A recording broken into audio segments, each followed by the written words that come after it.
I'm going to argue that, okay, a lot of people think, and they give too much power to the credit, or too much credit to the Fed's ability.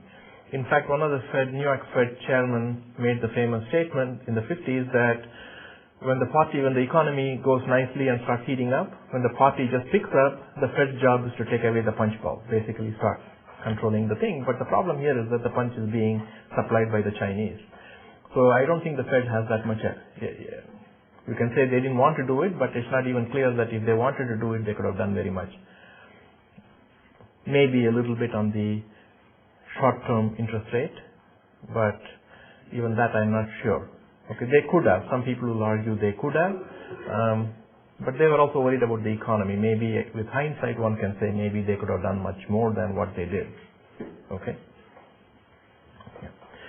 So what I established so far is that at least the mortgage interest rates typically came down along with current account deficit, and also the outstanding mortgages went up along with current account deficit. When the current account deficit go up, it's associated with the mortgage pool outstanding going up.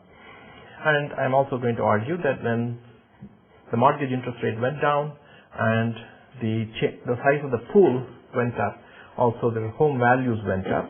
And this says that, for example, when the outstanding mortgage pool goes up by $1, home values goes up almost by $1.20. But then when the current account deficit goes up, that has also a direct, additional effect because there's a lot of leverage associated with these things, and so that's about 2.9. So there's a lot of other effects that are coming in for bidding up prices. So people feel wealthy, bidding up and all that. All these things are coming through. So at least some association between current account deficit, mortgage interest rates, outstanding mortgages, and also home values, but it's difficult to establish the causalities. Okay, at this point, I don't have that. Now, coming back to the labor supply shock. So what does labor supply shock have to do with all this? That's the natural question. And let me take a shot at answering that question. Most of the post-World War II miracle growth countries includes Japan, Taiwan, South Korea, Hong Kong and Singapore, and more recently China, and to a lesser extent India.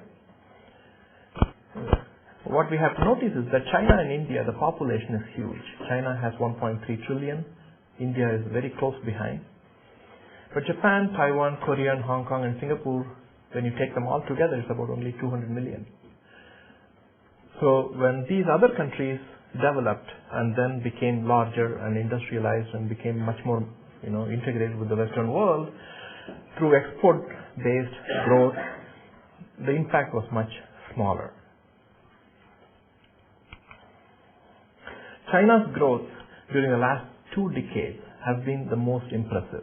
And export-driven offshoring, I think, contributed a huge amount. China's share of the world GDP in 1980 was less than 1%. In fact, if you go to the mid-60s, China's standard of living was actually less than that of India, although China was a bigger military power. India had a better, higher standard of living. In 2007, it's about 6% of GDP. And very soon, China will be the second largest economy in the whole world, ahead of Japan. And in 1980, the share of exports was less than 6% of GDP, and the share of export is almost 30% of GDP today. So just to tie down what I'm going to say, let's take a simple stylized model of offshoring. It's very stylized, just to illustrate why. I'll argue later that this doesn't capture what's going on, and I'll give the reasons why. Suppose there are 2 countries, rich and poor, and there is 1 unit of capital available in the rich country, and 1 unit of labor available in the rich country, and 1 unit of labor available in the poor country, but the poor country doesn't have any capital to start with. And then there are 2 different types of technologies. And the first technology is available only to the rich country. It takes in 1 unit of capital, 1 unit of labor. Of course, the capital is completely used up. At the end of it, it produces 1 unit or 2 units of output. It can be either capital or consumption good. And the poor country technology can take in 0.1 unit of capital and 1 unit of labor, and it will give 0.8 units of 0.51 units of output. And the poor country technology can only produce consumption good and no capital good. And suppose the two countries cannot trade, obviously the output in the poor country will be 0, the output in the rich country will be 2 minus it has used 1 unit of capital, so the net output is 1. Wages will be 1 because you return the capital with 0 interest rate. And total output will be 1. All the output, net output will be in the rich country and nothing in the poor country. Now suppose some capital can be moved. Because of capital restriction, you can only, let's say you can move 0.1 of the output in the form of capital from the rich country to the poor country.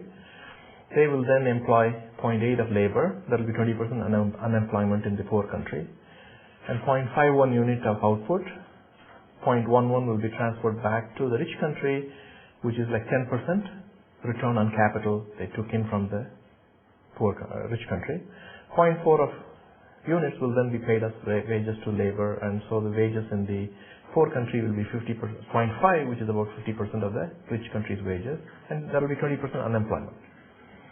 Our return on capital will be about 10%, and the total output will be 1.41, and because of the trade, both countries will be strictly better off. Now suppose in addition that the rich country can take it using its technology, can move some of the production offshore to the poor country, and it can employ by training the 20% of the labor that's unemployed, that train them and use them. What will it do? The incentive will be to pay them less and fire 20% of the workers in the rich country, move sufficient capital to the poor country, and employ the workers there at a lower wage. So the total output will not change. It will be 1.41 as before, but then 20% of the rich country labor will be substituted 1 for 1 by 20% of the labor in the poor country, and of course there will be extra return to the rich country because of the lower wages. There is more to share. Some of it will go to the rich country capital, some of them will go in the form of increased wages to those who continue to work in the rich countries, but there will be 20% unemployment. So basically the unemployment moves from the poor to the rich, and the wages of those who are employed in the rich countries and those who own capital will go up, so the income disparity will go up. But in the aggregate, everybody will be equally worse off or better off, but there will be transfers. So the question is, this model obviously didn't capture what is going on when Japan, Hong Kong, Taiwan, Korea, and all those countries industrialized and moved up. So obviously something is wrong with this model. And what is wrong is that the assumption that the 0.2 of the rich country labor will obviously do something else, and they are not going to sit idle. And so once they do something productive, it's a win-win situation for everyone. And so that's not what I have this model miss, that the released labor is now an asset that can be productively employed somewhere. And for that to happen, it takes time. So if this shock is of sufficiently reasonable size, the readjustment process can take place within a reasonable period of time, and nobody will notice anything worse off. Everybody will be fine. But then,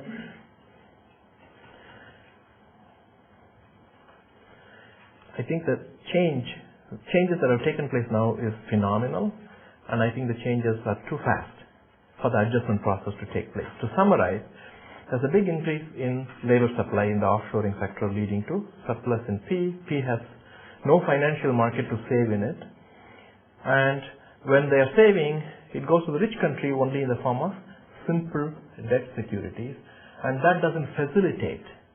See, because the capital has to flow and help creation of new jobs and new employment opportunities and all that, and the capital flow is all going into debt securities, simple debt securities. There are not enough opportunities for investments, absorbing them to create this kind of development in the poor countries. And I think that's some of the problem that we are seeing today.